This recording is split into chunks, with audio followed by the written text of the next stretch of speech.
Alright, part two. Let's get into it. Hours only to discover I got the wrong sandwich. I got the wrong sandwich, and in some cases, it's not even a sandwich. This is a pita. Hold on, y'all. Sniffing.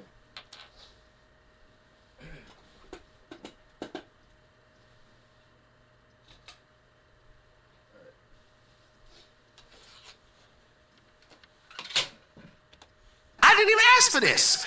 I ordered a grilled chicken sandwich. Why do I have a beef pita? This is not what I ordered. I ordered a number 7. Why did y'all end up giving me a number 4? I didn't say 4. I'm using Ebonics because I'm frustrated. Why did y'all give me a number 4? Let your lip hang. 4. Now in this moment, you can be 3 types of people. We have type A. I'm type A. I'm the individual where I'm like, you know what? I'm hungry. I'm going to eat it because I'm just grateful I got food. And it is what it is. I'm going to just charge to the game. That's type A. That's me, right? But then we have type B. Type B, they going to say something. They going to complain, but they still going to eat it, though. They're going to call them and say, I ordered French fries, but you gave me these onion rings. I just want you to know about it. I want you to know that you inconvenienced me. I want you to know what you did was out of line. I want you to know that you messed up my order. And they did this because they're hoping for some type of gift card, some type of compensation for my difficulty, but they still gonna eat it. That's type B. And then you have my mama, and then you have my wife. Type C is oh heaven no. Oh heaven no to the no. Heaven no to the no, heaven to the no. They gonna get that bag and they gonna go back up to the stove. They not even gonna take the condiments out or a napkin. They gonna say, y'all messed up my order. Y'all messed up my order. I did not order this. I did not order this pita. I ordered a grilled chicken sandwich. I need to speak to a manager. I need you to go get somebody because this is not what I ordered. That happens naturally. Well, before we move forward, I want you to tell me, which one are you? Are you type A? Like, you know what? I'm going to just charge the game. I'm going to eat it anyway. Or are you type B? I'm going to complain, but I'm still going to eat it. That's like my dad. Like, we'll go out to Papados or something, and they'll mess up. He'll call the waiter over. You didn't put my garlic on. Oh, we'll take it back. No, you ain't taking it back. I just want to let you know you messed up. But he still eats it. But my mom, and she's like type C. She's like, just go and take it back. You said you wanted garlic powder. We're going to give you garlic powder. No, don't eat that. Don't put the spoon down. Give it back. I'm pause here. It really depends on the type of day it is, to be honest. But I'm mainly number. I'm mainly letter A. I'm just gonna eat it. Really because it's not worth like the anger. It could be for those that choose B and C, you got a point because like it's the money that you pay for it, and to each their own. But in my personal case, I'm just gonna go with A. Which one are you? Type A, type B, or type C? Now this can happen if we go to Panera Bread. This could happen if we go to KFC. It could even happen if we go to Chick-fil-A. But Chick-fil-A is dope. They'll give you a free cookie and a free meal and a free sandwich and a sorry. They'll apologize. This could happen if you go to all of these places. But what do you do when it seems as though heaven has messed up your order? Yeah. What do you do when it seems, To be honest, I don't know. as though God didn't hear you? When you are articulating with great detail that you wanted Rachel, and for some reason, and for somehow, God gives you Leah. Now what he means between Rachel and Leah? Rachel represents like what we pray for, like our will, like like for the things that we wanted to get, like that'll satisfy our own flesh that we think is a part of God's will, and it isn't. If it is, you may not get it right now because it's not time. But Leah represents God's will, meaning that He's going to give you like what you actually need. Think about it like a parent giving the children vegetable, like putting vegetables on their plate, while the children only wanted to eat like snacks and sweets all day. Like the parents is giving them like the Leah type of meal, but the kids wanted the Rachel type of meal. If that makes sense. Will you trust him? So in layman's terms, Rachel is what you want, but Leah is what's in your best interest. Will you trust him when you expect Rachel, but God continues to give you Leah? Will you trust me? And see, I understand and I know that this is a problematic issue, and it's a great concern of mine for the body, especially, like I always say, Western Hemisphere Christianity, because we have heard over and over this false, erroneous doctrine that God always says yes and that God always gives you Rachel. I know that this is a problem. See, I can already hear it online. Everybody got quiet. We expect God to always say yes. We expect God to always give us Rachel.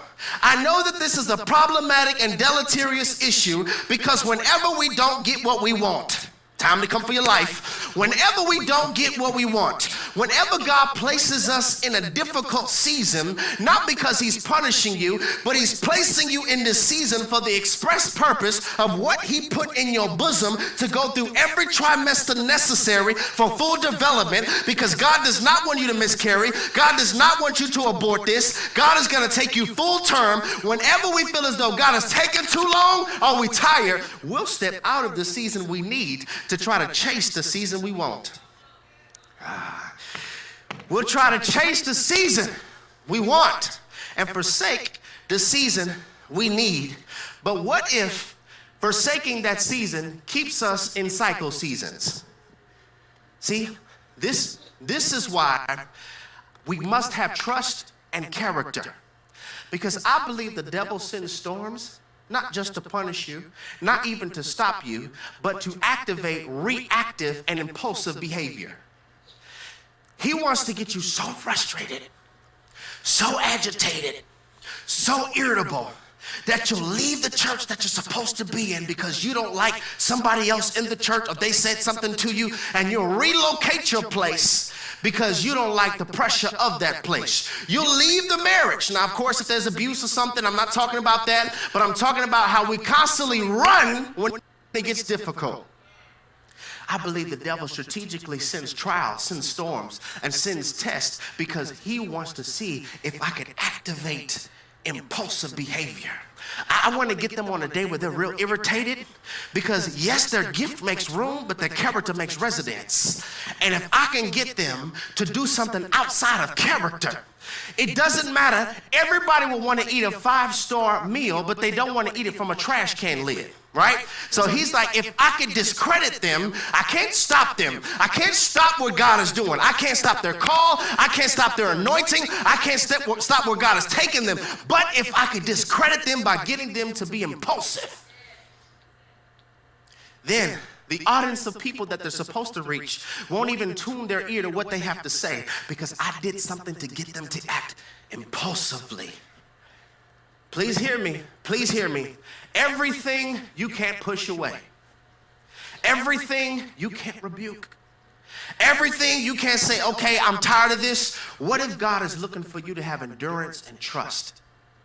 Please hear me. Endurance and trust. Endurance and trust. Endurance and trust. Trust and endurance. Because we're constantly trying to get out of stuff. But I see in the text, do you have the endurance and do you trust God when he allows you to spend the night in the lion's den and you really can't sleep well because of what's around you? Do you have the endurance to stand in the fiery furnace? Do you have the endurance to withstand in the storm? Do you have the endurance, or as soon as it gets difficult, you run? Do you trust God? And do you trust the process? I believe we can all agree on this. This right here is a reminder that all of us needs, because this, like, life is going to life. At some point in time, life is going to life. So this right here is just reassuring that we need trust and endurance to endure the hard things, the hard trials and tribulations. And I believe that's the word that we need to hear on tonight. It's trust and endure. Trust and endure. Nobody said it would be easy. If it was easy, everybody would do it. But do you have the capability that I'm going to trust you even when I don't understand? I'm going to trust you even when I can't trace you. I'm going to trust you in trials. I'm going to trust you in roadblocks. I'm going to trust you in setbacks. I'm going to trust you when layoff hits. I'm going to trust when I don't have enough. I'm going to trust you because that's how God is going to strengthen you. That's how God is going to strengthen you. And please hear me on tonight. I know we don't like this type of preaching, but we need to hear it. We need more messages that give us roots and not just branches. Because like I said last week, those sugar-coated messages don't work. Those sugar-coated messages weren't bringing forth revival. Those sugar-coated messages weren't unleashing the power of God. Sugar-coated messages weren't activating the miraculous. And as I begin to travel, as my wife began to travel with me, we begin to recognize a lot of churches have a sweet tooth. A lot of churches have a sweet tooth, and we like sugar-coated content, which is an oxymoron in itself because we're called to be salt. Y'all missed it. It's an oxymoron in itself because we're called to be salt. There's a war. Please hear me. There's a war that you and I are in. And the weapon of choice by the enemy is the weapon of distraction. Please listen. There is literally a war over your concentration life. Can you concentrate? There's a warfare over it because the devil knows mismanaged focus causes misplaced trust. Did you hear what I just said? Mismanaged focus causes misplaced trust. So if I'm focused on money, then I'll put my trust in the career. If I'm focused on money, I'll put my trust in the investment. I'll put my trust in the job. But then when I get laid off, oh, that reveals I have misplaced trust. Yeah. This is hitting, especially on the topic of like distractions. Because in my case, my main distraction is, as right now, just like scrolling on TikTok, man.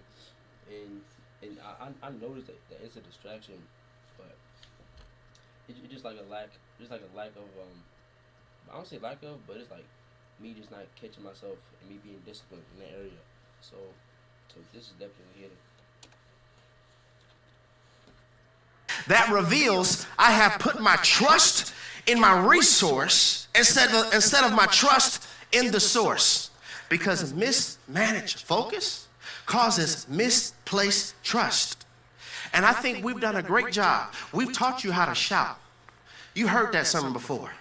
We've done a great job. We've taught you how to dance. You've heard that sermon before. We've done a great job. We've taught you how to give. You've heard that sermon before. We've done a great job. We've taught you how to praise. You've heard that sermon before. But what we haven't really served you well in is how to suffer. This is a good stopping point right here. Part 2. All right. Part 3 will be up next. See you.